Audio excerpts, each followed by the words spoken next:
In episode 141 for October 5th, 2020, Universal Health Services is the latest victim of a massive hospital ransomware attack.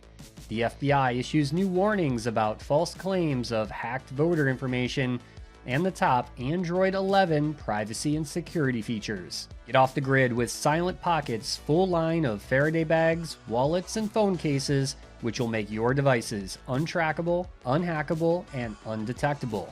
Visit silentpocket.com to check out their full product line, and because you listen to the Shared Security Show, don't forget to take 15% off your order by using discount code SHAREDSECURITY. Hey everyone, it's Scott Wright here for ClickArmor. October is here, and that means it's Cybersecurity Awareness Month again. Whether you're a manager responsible for security, an employee in an organization, or you're just interested in security, I'd like to tell you about ClickArmor's new video blog that I post on YouTube. It's called Creating Active Awareness. This blog is primarily aimed at innovative security managers who want to do really effective security awareness. But this month, I have tips for everyone, regardless of your role, that give you some ideas on how to make good use of Cybersecurity Awareness Month.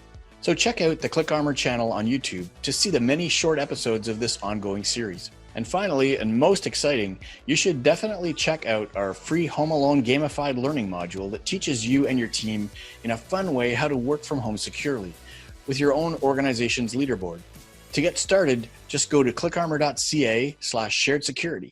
I feel like I'm starting to sound like a broken record here, but just like I talked about on last week's show, this week we saw another ransomware attack on a hospital, but this time the attack affected an entire hospital system with over 400 facilities. On September 28th, Universal Health Services, or known as UHS, disclosed a, quote, IT security issue, stating that the entire IT network across all of their facilities was offline and unavailable. And while they did not state that they were the victim of a ransomware attack, a thread on Reddit quickly came to that conclusion. This was based on supposed eyewitness details and other sources who say they work at the hospital system, stating that Ryuk ransomware, which may have started from a phishing email, was to blame. Considering that the ransomware took down an entire network with over 400 locations, it's very possible that the attackers may have also stolen patient and employee data as well. In the meantime, hospital and facility workers have resorted to traditional pen and paper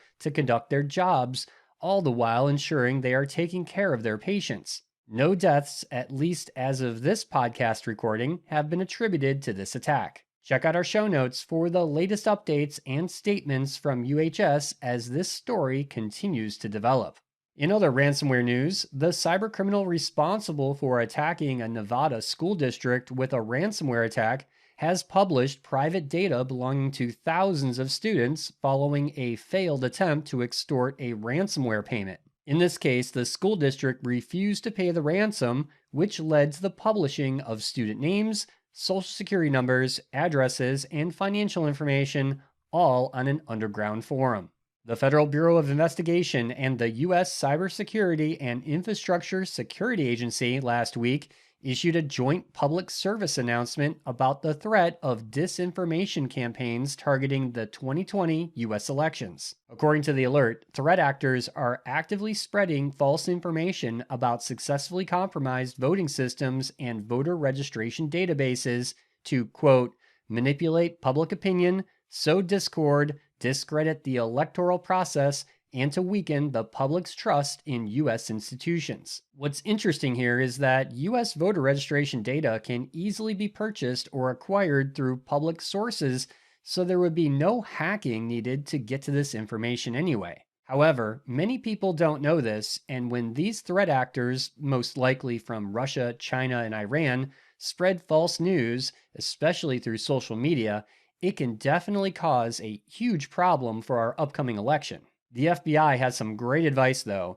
Verify what you read or see in the media through multiple sources, and never share potentially false information through social media without first verifying it's factual, and to report suspected disinformation through in-platform tools offered by social media companies for reporting suspicious posts that appear to be spreading false information. Like I talked about a few weeks ago, when Microsoft alerted about an increase in cyber attacks targeting the US election coming from Russia, China, and Iran, these attacks and disinformation campaigns are only going to get worse the closer we get to Election Day. Remember, don't just take what you read or see in the media about voter fraud as the end-all be-all truth, as we all need to think more critically and carefully when it comes to news and factual information related to this upcoming election. In last week's episode, I touched on the top Apple iOS 14 privacy features and improvements. So this week, I want to talk about the top 5 privacy and security features in Android 11, which was released just a few weeks ago. So let's get to it with the first feature, which is called one-time permissions. This allows you to grant apps single-use access to certain permissions like your camera, microphone, or location.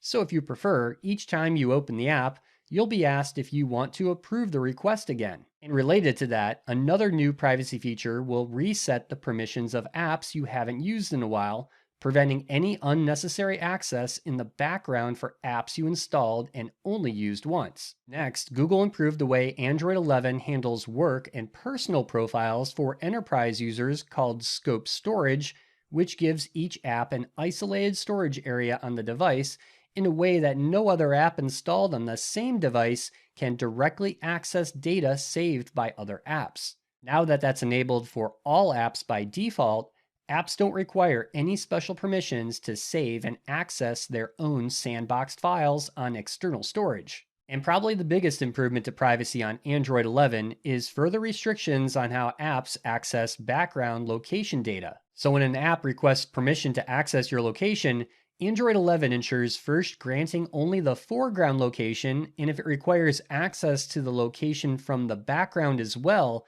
the app has to make a separate permission request. In addition, Google now requires developers to explain why their app needs access to background location data in the first place. And lastly, from a security perspective, Google has improved the Google Play Store integration on the device, allowing it to download and install critical OS security patches as modules instantly, just like an app from Google servers. This means Android 11 users would receive security and bug patches as soon as they're available, instead of relying on device manufacturers to release operating system updates. That's a wrap for this week's show. Visit our website, sharedsecurity.net, for show notes, all previous episodes, and to sign up for our email newsletter.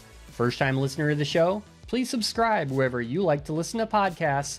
And if you like this episode, hit that like and subscribe button. Thank you for listening, and we'll see you next week for another episode of the Shared Security Show.